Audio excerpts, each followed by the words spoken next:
Okay, welcome everybody. My name's Gary Chestnut. I'm the chair of the Community Environmental Network, and thank you for participating in this webinar, which is to deal with the draft Central Coast Strategic Conservation Plan. Now, as you can see, what I put up there, due to the complexity and the number of participants, we'd request that all questions be written in the chat box. You can find the chat box little icon down the bottom of your screen. At the end of this short presentation, Jackie, who's just there, will then be the moderator of that chat box, and at the end of the presentation, she'll present the questions on your behalf. First of all, shall I acknowledge country? Oh, sorry, I do apologise. There we go, Jackie.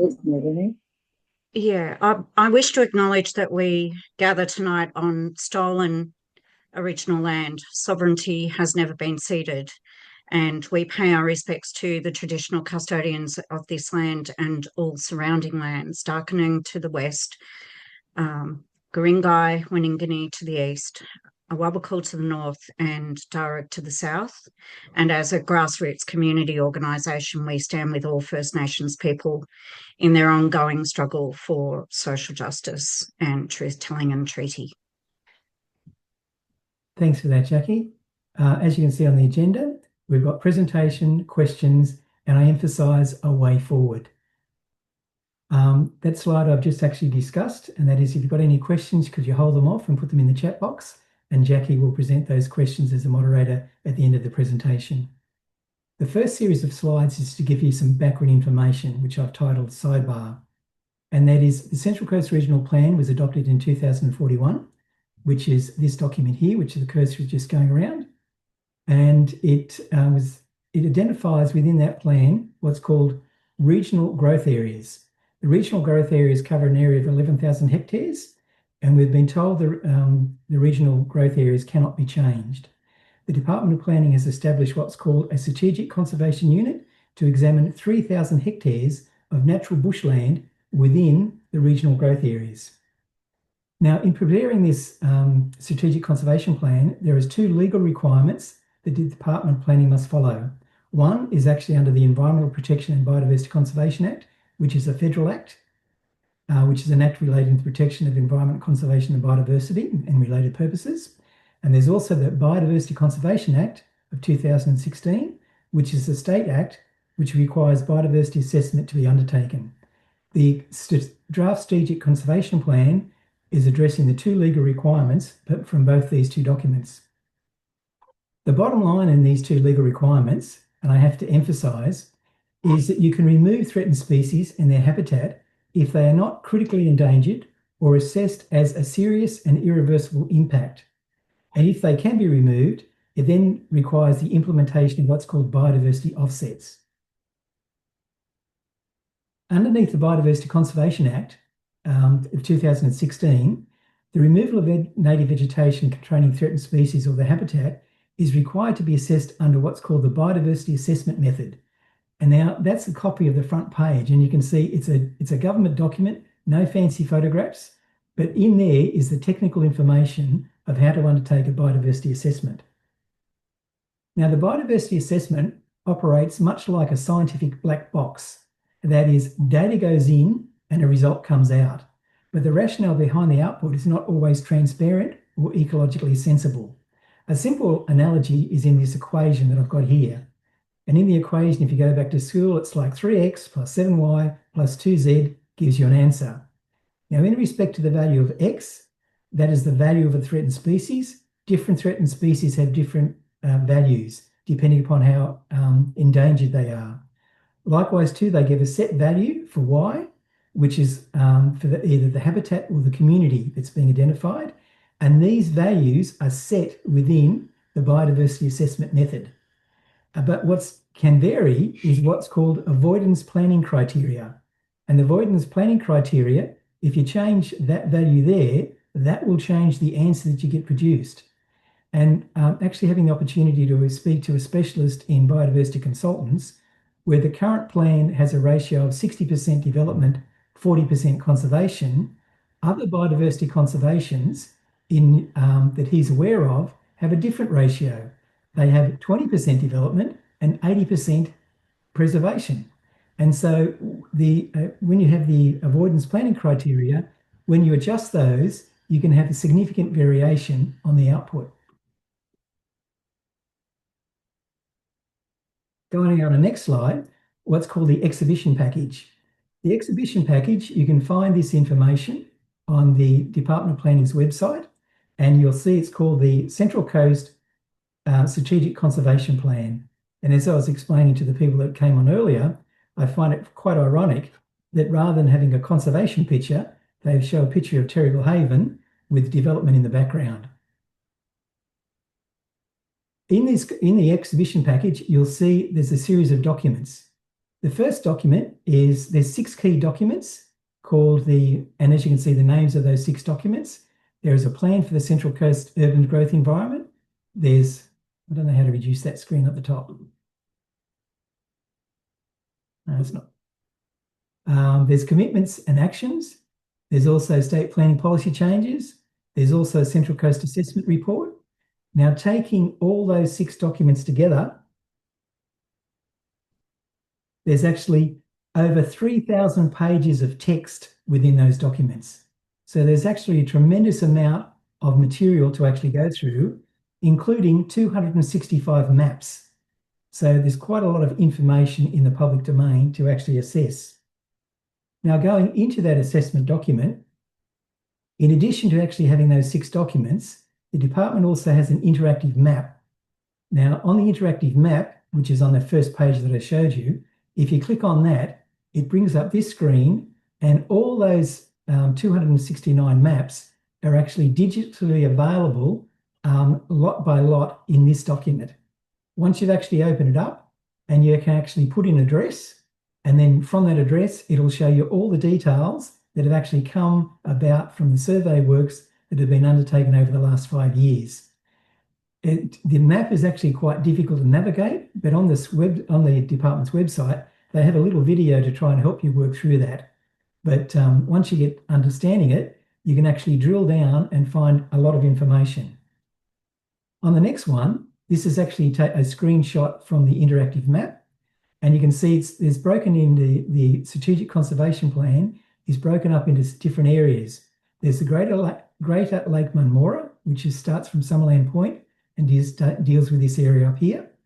Then there's the Greater Warnervale area, including Buff Point. And then there's comes down here, which is the Summersby area. And the pink colours represents what's certified urban capable land. And the cream colour, which as you can see a bit here, is deemed, represents areas defined as non-certified land. I'll explain what those terminologies mean in a few minutes. Going on to the next slide, you'll see I've actually split the next series of slides. On the left-hand side is information directly out of the documents that actually, and documents and the information in the interactive map. And on the right-hand side is an interpretation of the on-ground implications of the plan. Now, in the first plan is the strategic conservation plan. This document sets out the strategy of the conservation plan. And as you can see in this map, you've got the Lake Munmora, Warnervale, Summersby, and you've got the other sites by Duckingham Land Council. And sorry about the noise in the background. That's my friendly dog just saying hello to somebody. In the next slide, this is a report that highlights the diversity of the landscape and biodiversity of our region. And I'll bring to your attention, there's actually across the whole local government area, there's 120,000 hectares of native vegetation, but that includes all the state forests and the national parks. But also too, what's more importantly, you'll see there's over 108 native mammals, there's over 2,100 different plant species, 384 native birds, 150 threatened species, and 15 threatened endangered ecological communities, along with 11 threatened migratory birds. I'll just draw your attention to these 15 threatened ecological communities. Keep the number 15 in mind in your background. Now, in the assessment report, which is called the Central Coast Assessment Report, this is actually over 2,701 pages in length. And it looks at actually all the issues under both the State Act and the Federal Act. And it actually lists all the species from critically endangered, and vulnerable. Now, within this large document, they've actually identified the locations and habitats where they've actually undertaken survey work. They've surveyed 60% of the 3,000 hectares, and they've interpreted the other 40% from vegetation mapping. But from the surveys, they've able to identify the location and habitats, theoretically, of the critically endangered, the endangered, and vulnerable species. Now, on that map, you'll see these little triangular pink areas is where that particular species, which is the scrub turpentine, has been recorded. And you can see with the scrub turpentine, it's been recorded in a number of locations. With the Wyong orchid number 1, you've only got a few little locations where it's located. Now, the orange area is the habitat of where that species is located within the study area. And that study area is that little defined area there and that area down here. So that's where they've actually undertaken those red area there and the red area there, or the outline of that area there, is the 3,000 hectares that have been investigated. They haven't investigated outside, but where they've got where the reasons why they've got these spots outside is that's where underneath the scientific database that species has been recorded. Going on to the next slide, you can see in this, these are some of the maps within the assessment report, and within the maps, they are very detailed. And what I'll do is I'll just blow it up as an illustration. On this first map, it's what's vegetation plots.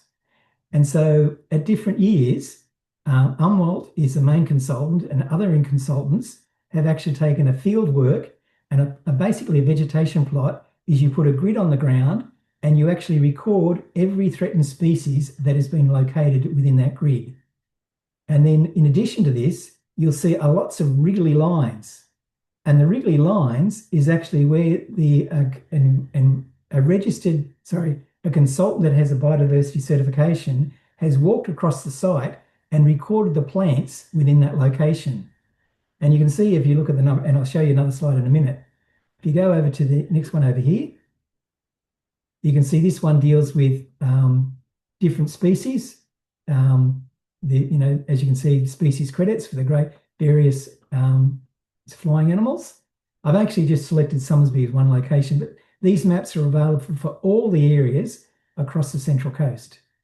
And you can see down in this map, this is where they've done targeted flora surveys.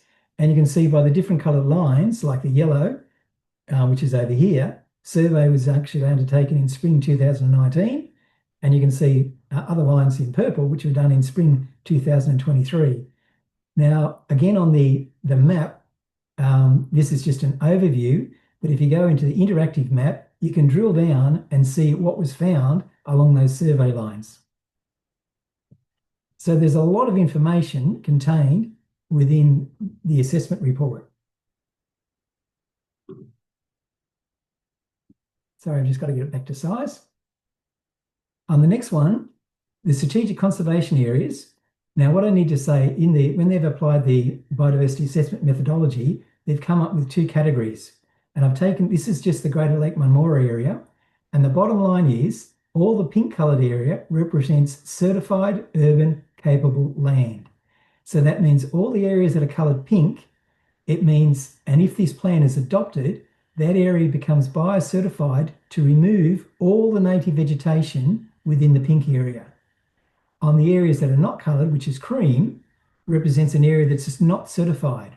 Although it's not certified, the current plan does not protect that land. And I emphasise, the current plan only identifies that it's non-certified. It's still open to any application under the current rules and regulations that apply to the land.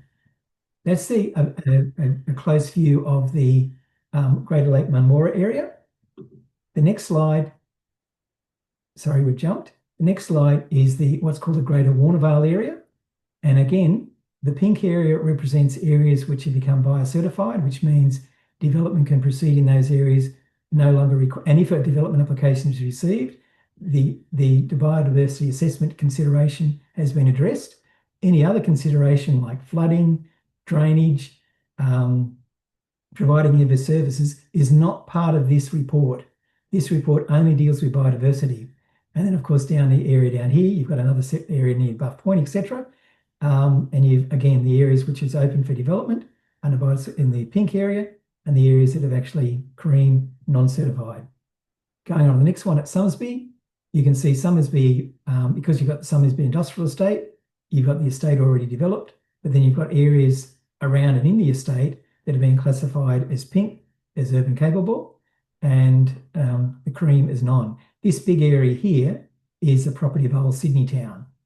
This big area here is the land that's actually owned by the state government. And these little areas down here, as you can see, are areas either certified or non-certified. It's interesting, this little patch over here is all area non-certified land. So there are some locations that have non-certified over the entire site, but by just a quick examination, you do find that most parcels of land have either some portion of, like here, some portion of actually is certified, and the rest of the portion is non-certified. Going on to the next one, whoops, went too fast. This is just looking at the additional land that's actually outside the regional growth areas as identified in the Regional Plan of 2041. These additional lands that are actually owned by Darkin Young Aboriginal Land Council. And as you can see by that, there's just 3 areas, one at Kincumber, one at Vaddo Bay, and this one up at Norah Head. Going on to the next one. The Strategic Conservation Plan aims to present a balanced growth and conservation, is to provide regional biodiversity approval, is to ensure Aboriginal cultural, social and economic outcomes, and is to deliver certainty for landowners. This is actually a statement this is actually the aims contained within the Strategic Conservation Plan, and I would encourage you to all make your own independent assessment on the exhibition material and judge if the plan meets the stated objectives. On the next one, again, looking at this is actually directly out of the Conservation Plan. The certified land covers an area of 1,800 hectares, and the non-certified land covers an area of 1,207 hectares, which gives us the ratio of 60% certified, 40% non-certified. Now, in the community environmental networks, certification, if this plan is adopted as its current form, will lead to the elimination of between 30 to 70 million native plants, and of course, countless number of native animals and insects that is not conserved, and the non-certified land may still be developed under the current rules. Next issue, looking at the Conservation Plan. The Conservation Plan says offsets and program. Impacts from future development must follow the avoid, minimise, mitigate, offset hierarchy. A regional offset program will deliver new conservation lands, protect sensitive biodiversity corridors, and include measures to manage weeds, fire, water, and habitat connectivity. And offset targets will be monitored through the monitoring, evaluation, reporting, and improvement framework, ensuring that conservation keeps pace with development. That's what the Strategic Conservation Plan is saying. If you look at the impact, that it means around 15 million square metres of soil and vegetation and that now absorb rainfall and filters nutrients will be sealed under concrete, asphalt or housing. This is like covering 2,500 football fields with concrete, and there is no guarantee in the current plan that offsets will be met locally. On the next one, the Strategic Conservation Plan has identified the critically endangered orchids, Midge Orchid number 1, number 2, and the Wyong Sun Orchid. They've also identified critically endangered the tree, scrub turpentine, and the endangered species Somersby mintbush. These group of species have actually got a special mention within the Strategic Conservation Plan, and there's a special mention in respect to the critically endangered orchids have got special controls. Whether or not they're adequate, that's for you as an individual member to say whether you agree or disagree. Likewise too with the scrub turpentine, that's got special protections. Likewise to the Somersby mintbush.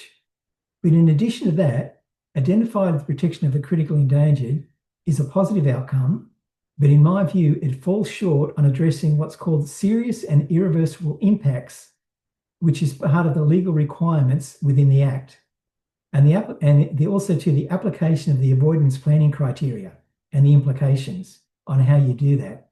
And currently the plan states, direct impact to vegetation will lead to clearing and direct loss of vegetation.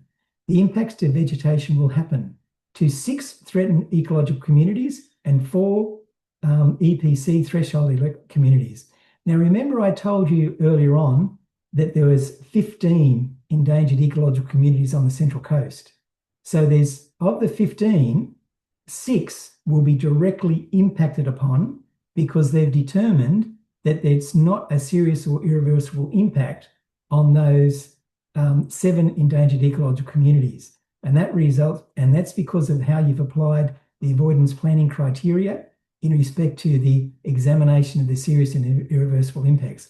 I know that's a very technical issue that I've just presented to you, but you've got to understand that this plan, even though you've got what's called an endangered ecological community, which by definition is possibly serious loss of being removed from our planet, it hasn't qualified under this plan to be deemed as a serious or irreversible impact of removing a proportion of that endangered ecological community. And that also happens to all the other threatened species, except for the critically endangered and the endangered species. But all other species are subject to the serious and irreversible impacts consideration. Going on to the next one, the BM calculates that for every 1 hectare of native vegetation removed, it requires 2 hectares to be offset.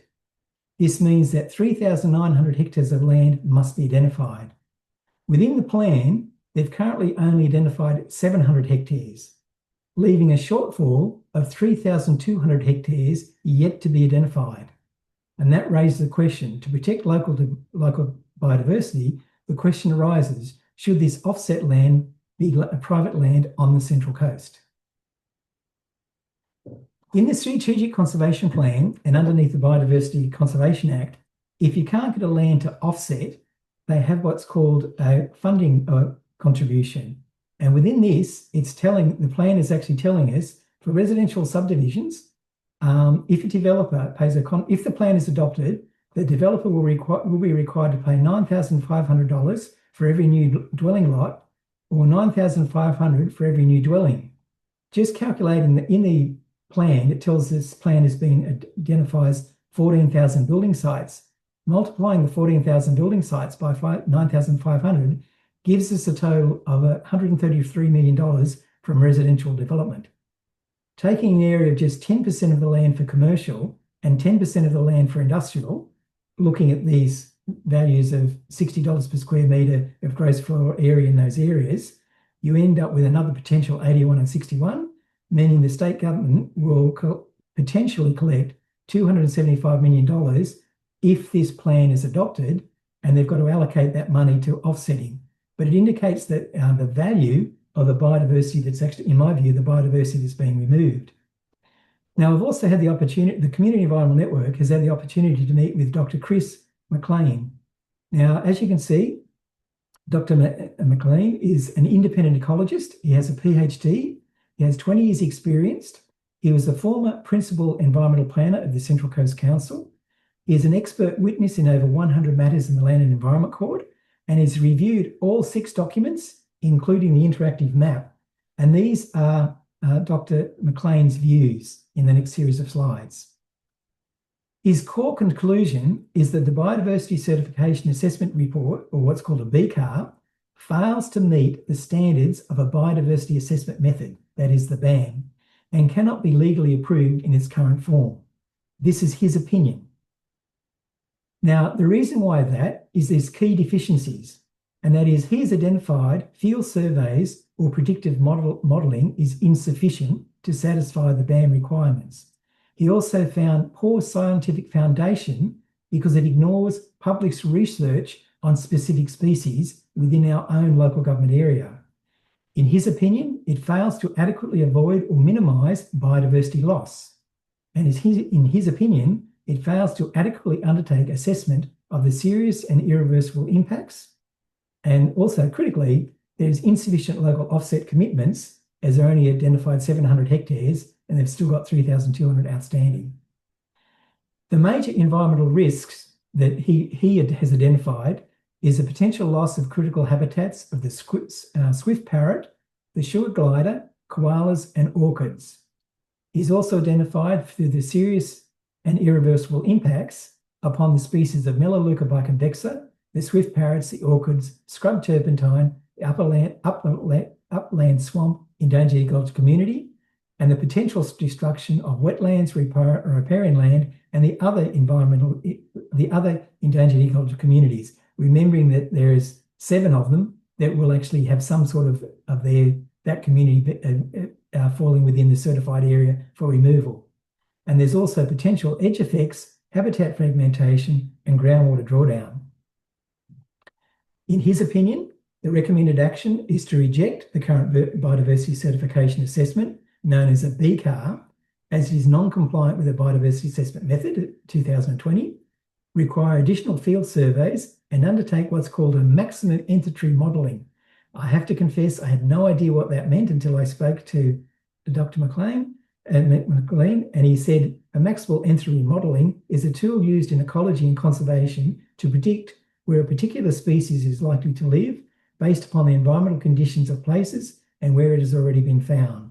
He also explained that this particular modelling he has used in matters that he's defended in the Land and Environment Court, and he also explained that he has actually been an expert witness for 19 other local government areas in the Land and Environment Court directly dealing with the assessment under the biodiversity assessment method. He also recommends that commitment of all local offsets must be within the Central Coast local government area, and it needs to strengthen controls to prohibit development on the avoided lands. And as you can see, reassess the serious and irreversible impacts with up-to-date scientific studies. Now, at this stage, it's over to questions, and I'll pass it over to Jackie to summarise some of the questions that may have been received in the chat box. Okay, thank you everyone for your questions and comments. You've been quite active, so that's great. I'll start with Gary Blaschke, who has commented more than asked questions, but he's concerned about the fact that we're looking at developing land for housing near the power stations and their ash dams. Gary, do you want me to answer that one? That would be better for you to answer, yes. Okay. I'm a member of Future Sooner with Gary Blaschke, and we are deeply, deeply concerned. Both Future Sooner and Future Sooner is also a member group of the Community Environment Network that's hosting this webinar. We think it is a complete abrogation of the government's duty of care to place affordable housing, and I mean, by definition, Central Coast housing is more affordable than Sydney housing, in areas where young families move up here. Their children are exposed to PM 2.5 particles and PM 10 particles, which contain life-threatening heavy metals and very toxic chemicals that are directly connected to the burning of coal. And then the ash dams, what doesn't come up through the chimney ends up in the ash dams. And 2 things happen when it gets really wet.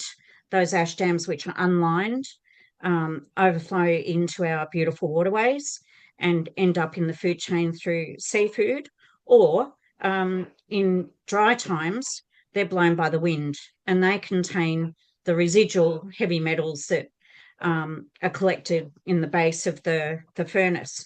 So Future Sooner is, it must be a night time for dogs, but an evening for dogs barking. I apologise about that one. So Future Sooner is very deeply involved in an ongoing campaign to close the coal-fired power stations on time. But we've met with the Minister for the Environment, the Minister for Planning, and we've tried to meet with the Minister for Health. We've met with the Minister for the Central Coast. I'm now starting to call him the Minister for the Concrete Coast.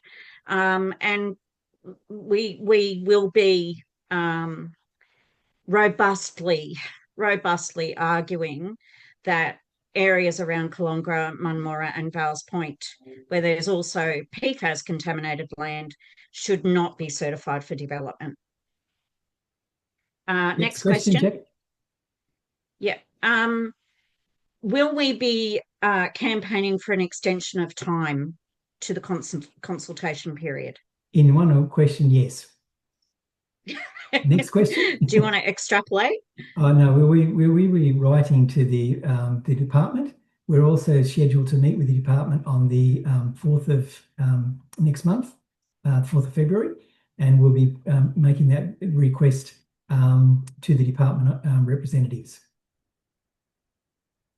Okay. So another person in the chat was talking about the fact that in the meetings that the department's had so far, they have said that they're not responsible for infrastructure. So they're releasing all this additional land for residential and industry and commercial, but we don't get any additional infrastructure. Did you want to comment on that, Gary? I should explain that this plan does not give approval for anybody to actually clear their land. This is only when you lodge a development application or a rezoning application, there are statutory processes that must be followed.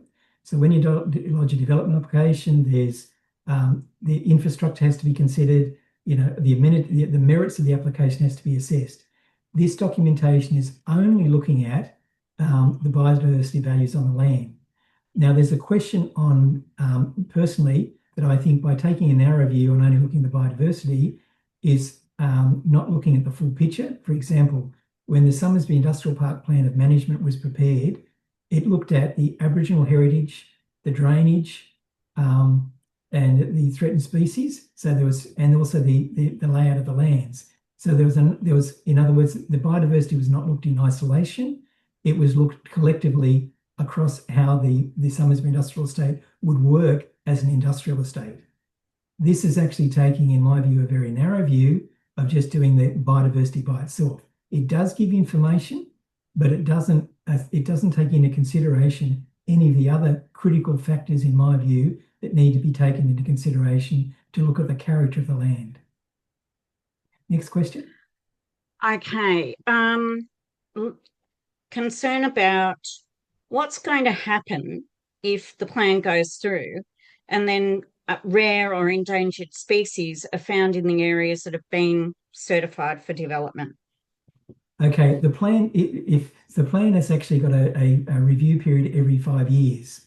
So if a plan is, if an area gets certified and a threatened species shows its hidden location, or a bird flies into that area and establishes a nest, there is no, it will not be assessed. It's actually just, bad luck. But after every 5 years, if there's a recording of a threatened species on a particular site, then the plan needs to be reviewed at that particular point of time. So every 5 years, if something new comes up, it won't be considered. Likewise too, if there's a new threatened species listed during that 5-year period, and it may be very prevalent across the site, won't be considered. However, at the 5-year review period, that's when it be considered, and you could have a situation whereby an area that was certified for urban development after that 5-year period could then become uncertified for development. However, Chris, the ecologist that we were talking to, is very concerned that they haven't done enough surveying, and that, for instance, the fact that they've agreed to do more surveying for orchids means that they haven't done a good enough job already. So are we comfortable, Gary, with the idea that we'd have to wait 5 years? I was explaining the legal process. If the plan, the question was, what happens if the plan gets adopted?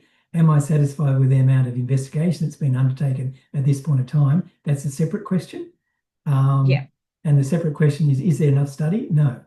But I should also explain too that in respect to critically endangered, that is the orchids, there is a requirement within the draft strategy that notwithstanding an area may be certified, because of that species being critically endangered, they are still required to undertake a survey for that particular species. And if that particular species is found, then around that individual species requires a 60-metre buffer zone to be established. So you could find on areas that have actually been certified for urban development in respect to the area around Greater Warnervale and Greater Lake Marmora, if a species is, when a development application is received or the rezoning application is received, the survey work has to be part of the development application. If the species is found, it will be protected with a 60-metre buffer, but that in itself creates problems because you could have a species in the middle of an estate surrounded by urban development, cut off from having a wildlife corridor or insect corridor for pollination. So I don't think the strategy they've put forward is adequate to address the critically endangered in that regard. And that leads beautifully into the next question, which is, why is there such a patchwork of certified and uncertified land? Habitat fragmentation will significantly worsen the ecological functions of the leftover parts that are uncertified. Totally agree. It's unfortunate that I'm not an accredited, underneath the biodiversity assessment method, you have to be an accredited officer to actually use the algorithms in other words, you put data in and then it chucks an answer out. I don't know enough information within the internal algorithm of how that works, but I do know from having discussions with earlier today with Dr. Chris, is that depending upon the information you put into the biodiversity assessment methodology and the parameters, he explained that in one of the applications he was dealing, that they had 80% of the site being set aside as non-certified, with only 20% of the site being certified. So if you look at the fragmentation, it's only looked at the methodology, as I can understand it now, they've only applied the data for the areas they're in their study area. They haven't looked at what the boundary areas are affected on the fragmentation, which is, I believe, a shortcoming of this study because it's only done their study within their 3,000 hectares and they haven't looked across the border. Okay. I'm going to be careful with my phrasing of the next question because CEN has a very strong ethos that we are agnostic when it comes to who is developing land. So why has land been included in this strategic conservation plan that is not in the growth areas, the designated growth areas of Somersby and Warnervale, and is also going through other processes? I have no knowledge on why. I'm as puzzled as the person that's asked the question. Okay. So what will happen to the non-certified land? That's actually, in my view, a shortcoming of the current plan because the current plan says they don't intend to put any controls in the non-certified areas. If this was a normal biodiversity, what's called a BCAR, for an individual development application, it's quite common that if you've got a 100 hectare site and you're going to develop 20% of the site and the other 80% is non-developed, they usually have what's called a voluntary planning agreement on the other 80%, and that voluntary planning agreement says no further development on that land. And that on that other land, it becomes a biodiversity offset, and that biodiversity offset then becomes underneath a biodiversity trust. A conservation agreement applies to that land for perpetuity. So there's no further development on that area of land. So this current biodiversity certification seems to be, to use an analogy, you're half pregnant, but you're not pregnant because it's not doing the full picture of what a biodiversity certification is. And that is the full picture of a biocertification is you identify an area for development, but you also then identify an area of non-development. And so the area of non-development, they've only identified 700 hectares, but they need to identify another 3,200 hectares, in my view, to be a valid biodiversity certification. And until you've identified the full 3,900 hectares, I don't think it meets the legal requirements. of what's called a B car. Yeah, I think they've also told us that, they may look at placing restrictions on rezonings and things, but it's all sort of to be left to trust, and not actually part of the exhibition, what will really happen to that land. Currently right now, that information is not contained in the exhibition material, but I believe people should put that in their potential submission in their exhibition material, that they need to lock it together rather than keeping it as trust us in the future. Yeah. How will people be able to access information from tonight's webinar? Nice, easy one. Can you do that one, Jackie? Yeah, so we're recording the webinar, and we will publish the whole recording as a video on our website, and we will also share the slides. So you will have access to it after this evening. Does the assessment identify and quantify areas of equivalent habitat that will be impacted and available for protecting and offsets? The short answer to that question, it does not provide that information on the exhibition material. And that question was from Andre, who also said that he believes the normal offset ratio is 1:4, not 1:2. Well, as I said, depending upon normally, as I said, an assessment, the ratio that we have is unusual compared to other biodiversity assessments that other local councils in New South Wales receive and determine. And a question about whether the land to be offset even has to be located on the Central Coast. In the current plan, it does not. It says it would like to do that, but it doesn't close it.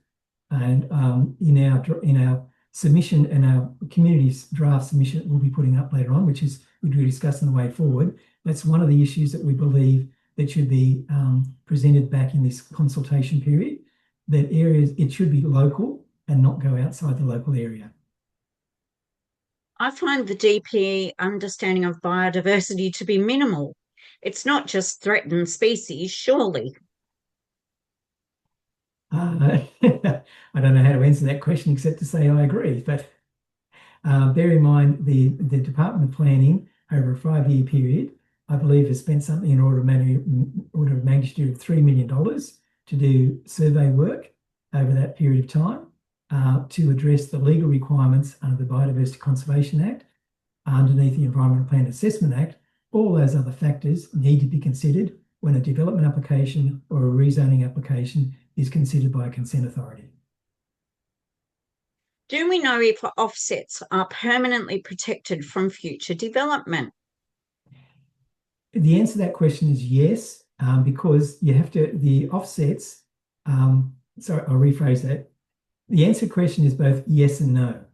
And that is with the underneath the Biodiversity Conservation Act, an offset area, once it's identified as an offset area, you enter into a legal agreement with the New South Wales Biodiversity Trust.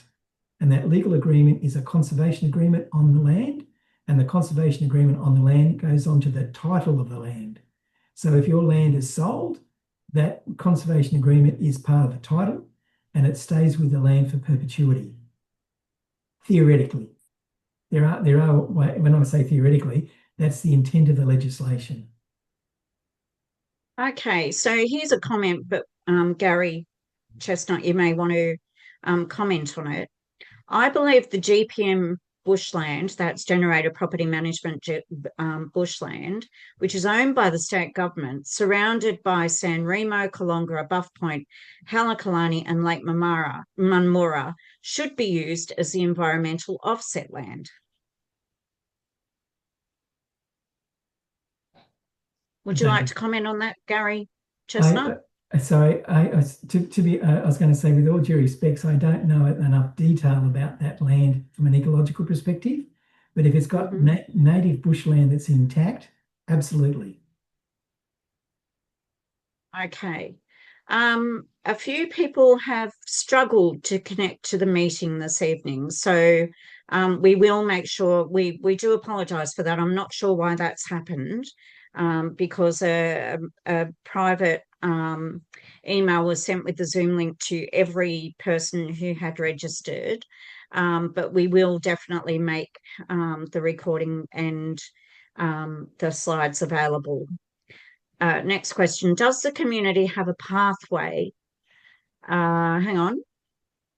Where are we? Sorry. Lost.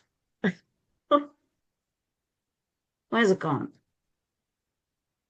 Does the community have a pathway to reject this plan and the community have involvement in a new plan so that the environment is protected given the need for housing? And do we know who the prospective developers might be and their connections to the state government? Second question, brilliant question to ask. Because it raises the question, And council. And I was going to say, I understand that council may have asked that or considered that question last night at a committee meeting. And so it's a very valid question to ask.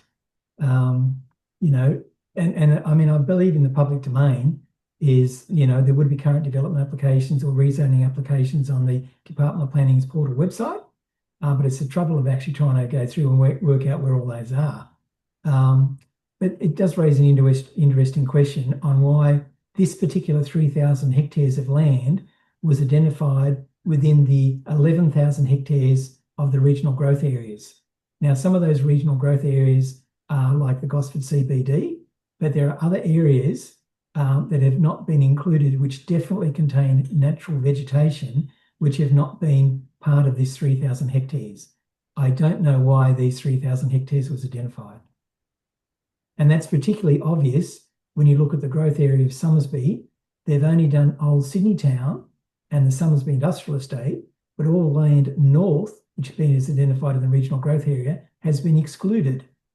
And I'm not quite sure why it's been excluded as part of this investigation. Sorry, what's the first part of their question they asked? What is there a pathway forward for the community to reject this plan and come up with an alternative plan?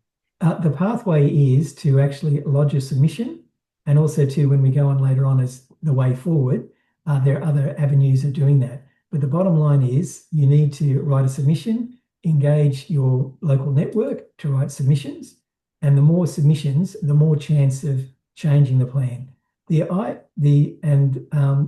Although it may be pessimistic at this stage, I believe there's a real chance of changing what's currently on exhibition. Whether or not it gets chucked out and restarted, that may be too ambitious, but I definitely believe by community response, you can definitely change the ratio of 60 development certified to that ratio of 40% non-certified.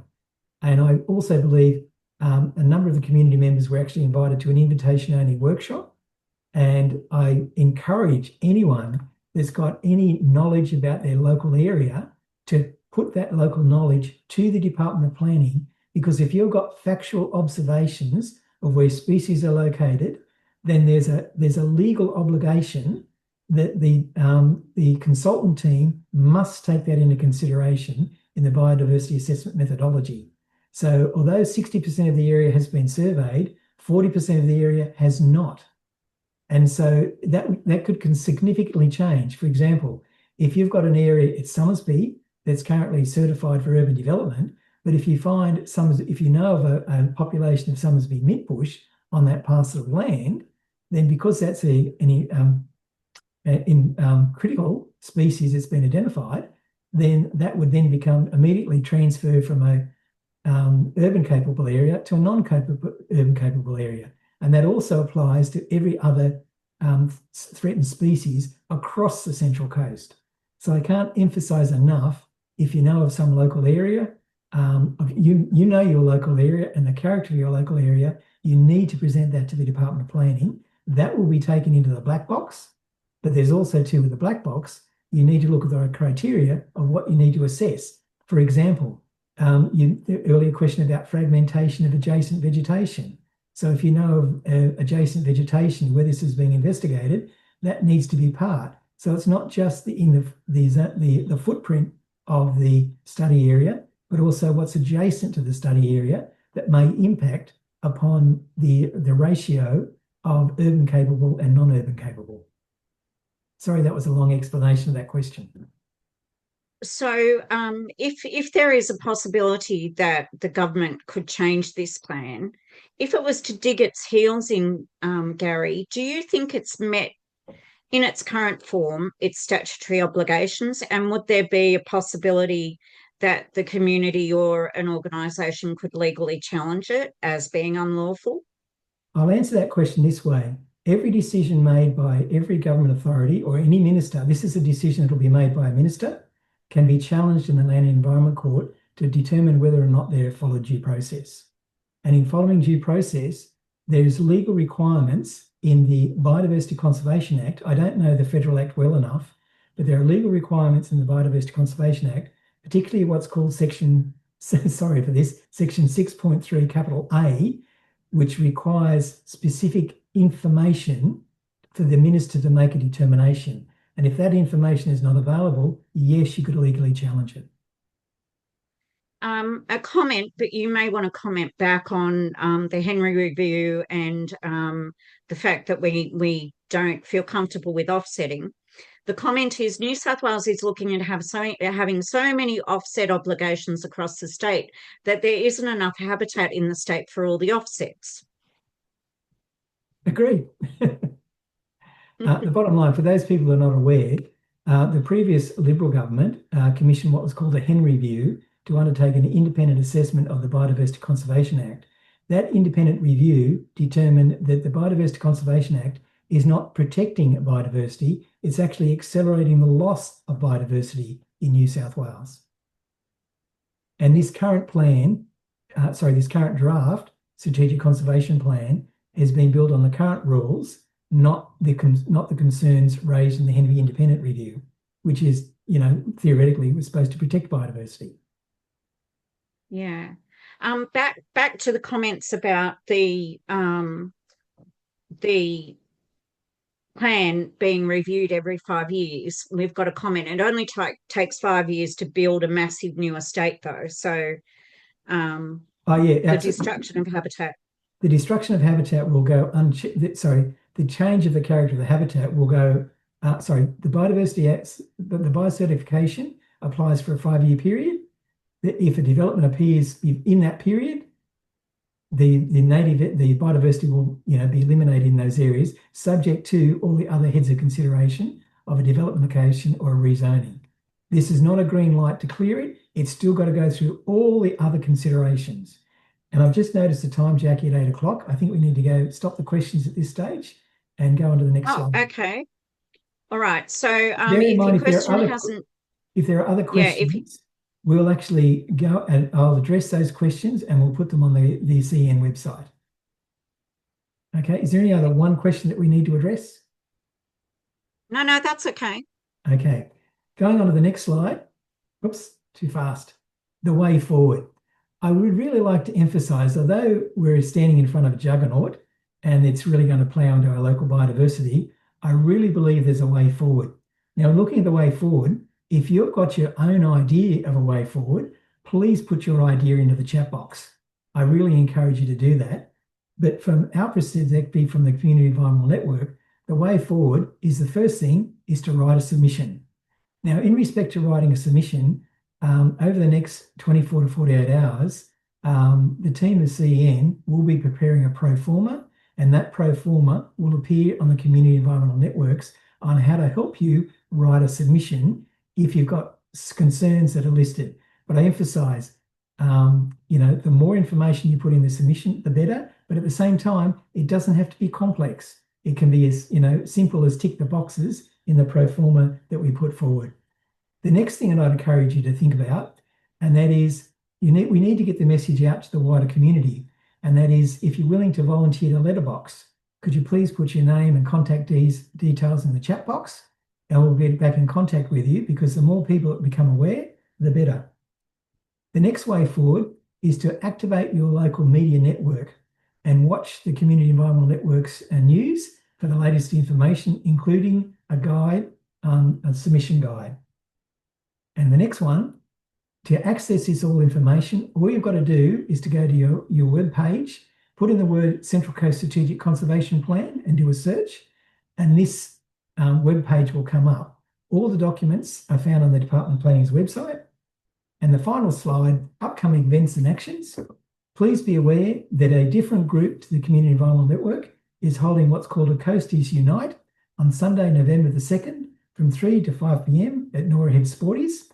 And at that meeting, they'll be actually looking at how to write a submission. The next point, as you can see, all submissions close on the 11th of November. And the other point to bring your attention is the Central Coast activists are actually holding a public meeting on Wednesday, the 5th of November from 11 a.m. to 1 p.m. at Rimba RSL Club, if you want to participate in that meeting and have more information and ideas shared with a wider community group. And that's it for me at this stage. Jackie or Sam, is there anything you'd like to sum up before we cease the meeting, close the meeting?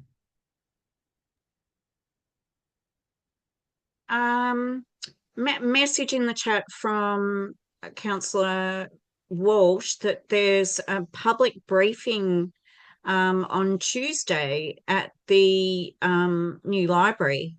So that's news. That's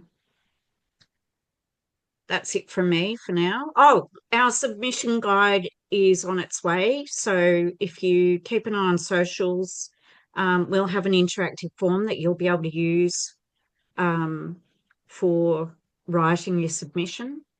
So that should also be helpful.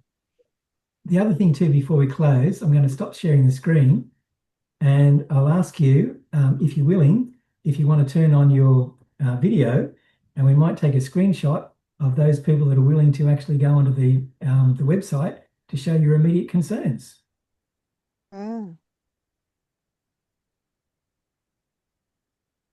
Wow, you're all coming on. Great.